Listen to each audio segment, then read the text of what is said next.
Voilà, je vous ai fait voir un peu comment on faisait et où ça se situait donc le pont, enfin la transmission avant pour la vidange. Donc maintenant je vous fais voir comment faire le pont arrière. C'est beaucoup plus simple et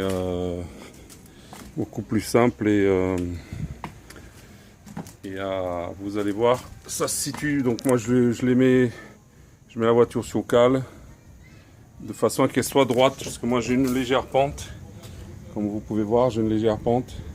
Donc je la mets sur cale arrière pour que la voiture soit à peu près parallèle au sol.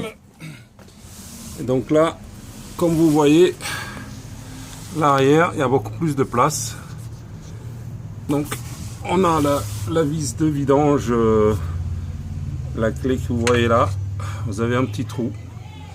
Donc le bidon, enfin le bouchon de niveau, donc en haut, je l'ai déjà un petit peu dévissé. Comme ça, vous voyez mieux. Donc la clé, elle rentre par cet orifice. Et donc, j'essaie de vous faire voir au mieux. Voilà. Donc une fois qu'on a enlevé celle-ci, toujours enlever d'abord le bouchon de niveau, parce que si jamais vous n'arrivez pas à accéder ou quoi que ce soit, vous allez être, comme on dit, voilà, là, vous voyez, ça coule. Il n'est pas très usé parce que je l'ai remplacé il y a 3-4 mois, mais j'avais pas l'huile, donc 75-140, j'ai mis du 75-90. Mais là j'ai réussi à avoir donc l'huile par internet. Et donc voilà, je vais mettre en pause pour pouvoir prendre un chiffon.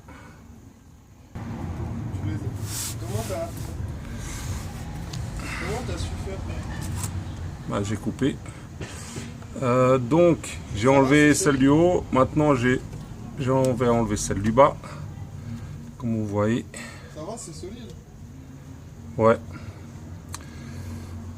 J'ai dû utiliser donc les deux mains parce que le bouchon, donc il est un petit peu hard à dévisser au départ, mais une fois que c'est dévissé, bah, comme vous pouvez voir, ça sort à la main.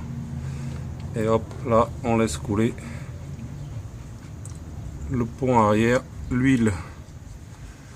Donc moi j'utilise une bassine, hein, normale, une bassine à vidange que vous devez tout savoir.